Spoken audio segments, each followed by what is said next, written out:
bago tayo matulog.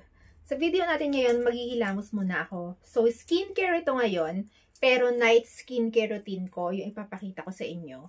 And then, yung skincare na gagamitin ko ay yung pinadala sa atin ng Mixun. So, last time, pinakita ko sa inyo yung morning skincare routine ko with Mixun.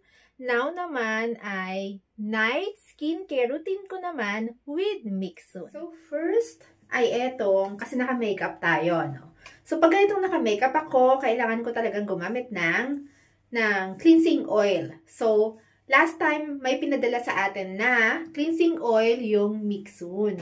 Kaya ito yung gagamitin natin. Ganyan lang. Okay, 2 pumps. Normally, 1 pump lang yung ginagamit ko. Pero pag naka-makeup nga ako, kailangan matanggal talaga yung makeup ko. Kaya 2 pumps yung ginamit ko. You know why I love cleansing oil and cleansing balm? Kasi pareho nilang natatanggal yung makeup. Kasi pag tubig lang sa sabon, hindi yan natatanggal eh.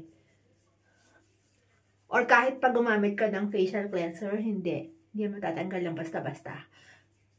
Pero pag gumamit ka ng cleansing oil or yung solid form ng oil o cleansing balm, tanggal niya talaga lahat.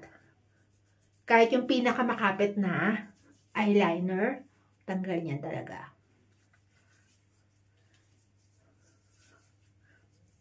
Okay. And then, meron ako ditong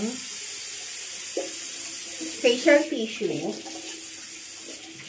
Babasain ko lang to na maligam-gam.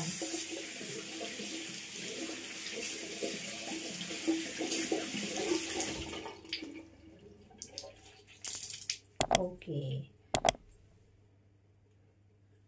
Yung iba, ginagamit nila micellar water pang tanggal ng makeup. Sa akin kasi hindi siya effective. Hindi effective sa akin yung micellar water.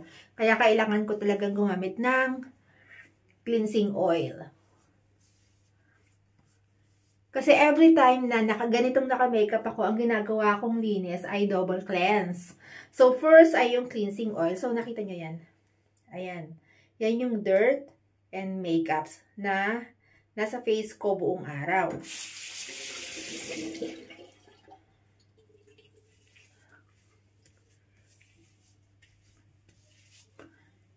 Okay, so next naman, gagamit ako ng, ito na yung second cleansing ko naman, yung Mixun din, pero yung kanilang cleansing foam na Centella.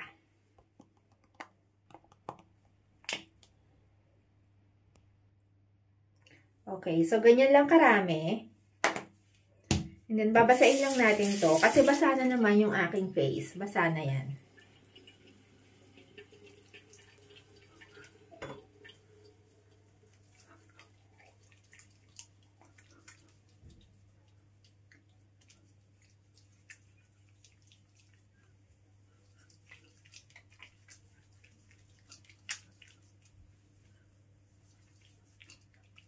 Yan.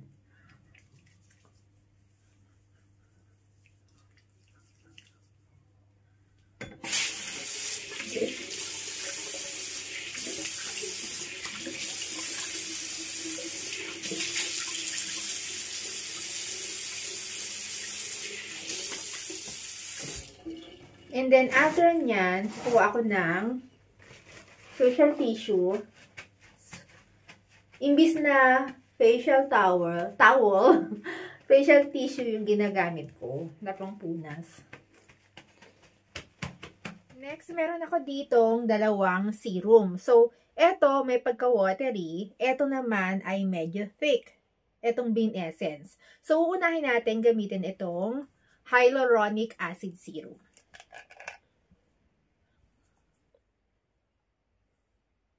Okay.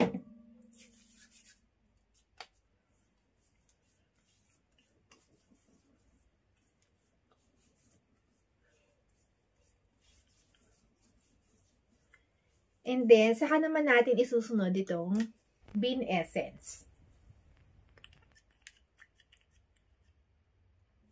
Okay, so ganyan siya. Medyo runny siya, pero, ayan o, nakapansin nyo ba? Ayan.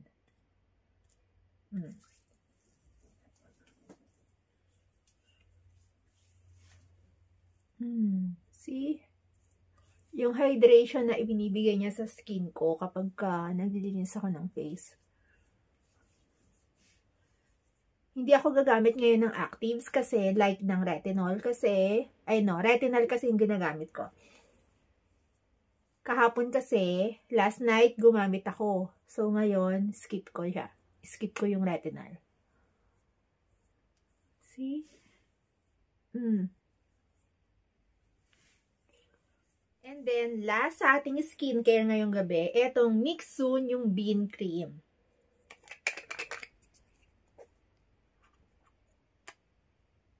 Ayan siya. Thick yung kanya consistency. So, tabi muna natin.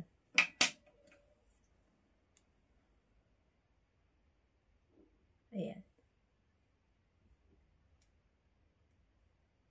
Medyo nagda-dry na yung aking face kasi nga lumalamig dito.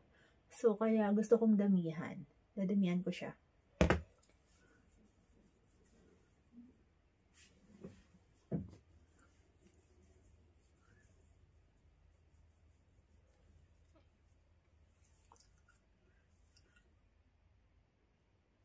Kung napapansin niyo wala akong eye bags, no, or dark circle. Wala akong nilalagay dyan sa face, sa aking under eye. Ang ginagamit ko lang ay yung cream. Kung ano yung ginagamit ko sa face ko, yun lang din yung ginagamit ko.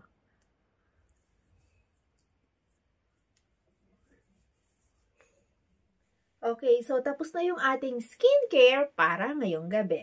Bago tayo magtapos, kung bago ka dito sa aking channel, please subscribe to my channel at i-click mo na rin pati ang notification bell para updated ka sa mga future videos ko. Thank you for watching my loves, and once again, this is Gandang Pilipinas sa Espanya, sharing life one story at a time. Thank you for watching my loves and see you sa mga susunod ko pang videos. Bye my loves! Thank you!